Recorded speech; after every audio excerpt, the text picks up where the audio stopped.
नमस्कार। भाग्योदय विचार प्रवाह श्रृंखला के 145वें चरण में आपका बहुत बहुत स्वागत है, अभिनंदन है। आज 5 मार्च 2023, 3 बरस लगभग होने वाले हैं इस रविवासरीय चर्चा को। मई 2020 में हमने आरंभ किया था। मित्रों, हमारा देश ऋषियों का राष्ट्र रहा है और इस ऋषि राष्ट्र में सुख और शांति भरपूर मात्रा में रही। खूब यज्ञ, हवन, यजन, याजन होते थे। तपस्वी लोगों का देश था। सभी ओर सुख शांति थी। न कहीं ताला पड़ता, न कहीं कोई किसी को तंग करता, परेशान करता। एक समय आया जब विदेशी लुटेरों ने हमारे देश में घुसना शुरू किया। कुछ हमारी अपनी कमजोरियां रहीं। बहुत सारे हमारे वीरों ने उनसे युद्ध लड़े। एकीकृत संघीय शासन व्यवस्था थी नहीं कि पूरा कंट्रोल होता। ढेर सारे राजे महाराजे थे। धीरे धीरे विभिन्न हिस्से गुलाम होते गए और हमारे देश के लोगों पर अत्याचार लोगों ने शुरू किए। अनेक आक्रांताओं के शासन रहे। फिर मुगलों का आया, अंग्रेजों का आया, देश आज़ाद हुआ। हम लोग छोटे थे उस समय, चोरी डकैतियाँ बहुत पड़ती थीं। अक्सर बचपन में हम देखते सुनते, फलां गांव में डकैती पड़ी। धीरे धीरे वो डकैतियाँ तो बंद हुई कि कानून का शासन आया, लेकिन बहुत सारे अपराधी राजनीति में प्रवेश कर गए। बहुत सारे राजनीतिक दल उनको संरक्षण देते रहे। जब इतिहास की घटनाएं 1947 से अब तक की 75 साल की देखते हैं, कोई राजनीतिक पार्टी ऐसी नहीं है जो इससे अछूती हो। सबने अपराधियों, अराजक तत्वों का साथ दिया है, उनको राजनीति में आगे बढ़ाया है।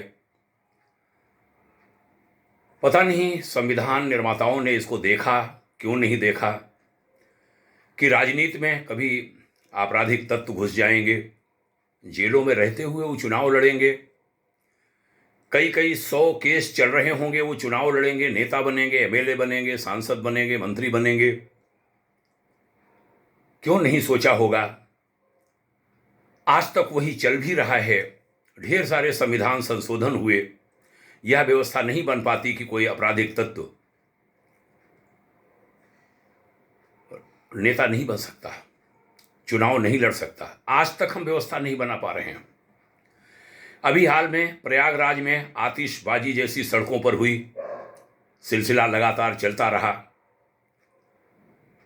अतीत में हमने देखा विदेशी लश्करे तोयबा जैसे लोगों के आतंकियों ने जो हमारे यहाँ बड़े बड़े बम ब्लास्ट किए, उनको हमारी सरकारों ने, जिनको फांसी तक की सजा सुना दी गई, अभी हाल में उनकी सजा माफ करने के लिए हाई कोर्ट में प्रयास किया।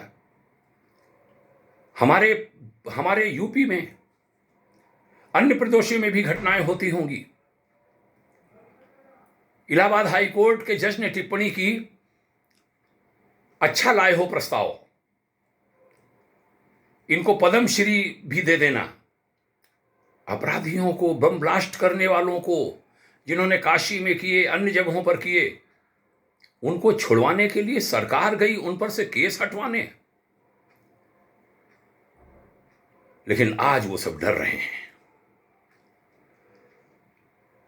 इलाहाबाद की घटना के बाद जो सख्ती योगी सरकार ने शुरू की है, अपराधी जेल से बाहर नहीं निकलना चाहते, वो डर रहे हैं। सदा से अपराधियों का सहारा लेने वाली राजनीतिक पार्टियां भी अब डरने लगी हैं। भरे सदन में मुख्यमंत्री को कहना पड़े, 1 डिस्ट्रिक्ट 1 माफिया, किन्हीं दलों पर आरोप लगाना पड़े। बड़े शर्म का विषय है। कैसे ये कंट्रोल हो? बुलडोजर की जब कार्रवाई चल रही है तब लोग घबरा रहे हैं। यूपी नहीं ले जाना, कांप रहे हैं वे लोग जो सबको कपाया करते थे। इधर आज कल का ही समाचार है, सांसद हमारे पार्लियामेंट का वो कह रहा है कि कोई समय आएगा तुम पर बुलडोजर चलेगा। किन पर बात की जा रही, किन का पक्ष ले रहे हैं? उनका जिनके ऊपर 250-250 केस हैं। अच्छी बात है कि बहुत सारे हमारे मुस्लिम भाइयों ने उन सांसद महोदय का विरोध किया खुल करके। ये सराहनीय बात है। देश को ऐसे आना चाहिए, आगे आना चाहिए।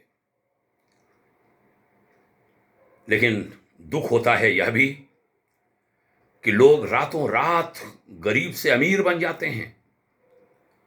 उन पर हमारा इनकम टैक्स, उन पर लोकल प्रशासन, उन पर पुलिस की निगाह क्यों नहीं जाती? वहीं कंट्रोल करें आरंभिक चरण में ही। बड़े सारे माफियाओं के, बड़े सारे दबंगों के केस जब हम इतिहास में सुनते हैं, वहां तक क्यों मौका दिया जाता है? देश की जनता अब सुनिश्चित करे कि अपराधी नहीं पनपने पाए हमारे देश में। अब समय आ गया है, सभी राजनीतिक दल अपने अपने दलों से आपराधिक तत्वों को निकाल बाहर करें, क्योंकि आगे ये चलने वाला नहीं है। ये जात पात की राजनीति दूर होनी चाहिए। आरोप लगा दिया जाता है जात विशेष पर, उन्होंने जातियां बनाई, उन्होंने जाति पात बढ़ाई। जाति पात जपती हैं सभी राजनीतिक पार्टियां। जाति का प्रमाण पत्र दिखाए बिना कोई नौकरी नहीं मिलती। दुर्भाग्य है कि आरोप किसी पर लगा दिया जाता है। दुख होता है।